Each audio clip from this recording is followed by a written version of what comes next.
প্রতিষ্ঠাতা ও শহীদ প্রেসিডেন্ট জিয়াউর রহমানের 89তম জন্মবার্ষিকীতে লন্ডন থেকে যুক্ত হন বিএনপির ভারপ্রাপ্ত চেয়ারম্যান তারেক রহমান।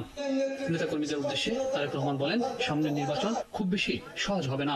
যতই বিএনপি বড় দল হোক, জনগণ মুখ ফিরিয়ে নিলে কারো অস্তিত্ব থাকবে না। জনগণ যখন ক্ষিপ্ত হয়, জনগণ কিভাবে স্বৈরাচারকে দিয়ে দেশ থেকে পালিয়ে যেতে বাধ্য হয়। সহকর্মীবৃন্দ মাত্র কদিন আগে এখনো চোখের সামনে জল করছে সেই উদাহরণ। জনগণ যদি মুখটা ফিরিয়ে নেয়, আপনার আমার কিন্তু কোনো স্থান নেই। যত বড় যাই হয়ে না কেন,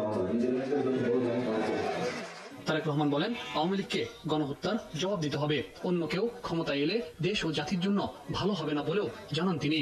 অন্য কেউ সরকার গঠন করলো, তাহলে কি আপনি মনে করেন আপনি খুব ভালো থাকতে পারবেন? কারা চলে আসবে, কি চলে আসবে আমরা জানি না। তবে আর যাই হোক, সেটা আপনাদের কারোর জন্য ভালো হবে না, আমাদের কারোর জন্য ভালো হবে। অনেকেই ভোল পাল্টিয়ে বিএনপিতে ভিড়তে চায়। নিজেদের রক্ষার জন্য তাদের প্রতিহত করতে নেতাকর্মীদের নির্দেশ দেন তারেক রহমান। এই জুলাই আগস্ট মাসে যে হত্যাকাণ্ড ঘটেছে, প্রায় 1,500 মানুষকে হত্যা করেছে, প্রায় 30,000-এর মতো মানুষকে তারা জখম করেছে।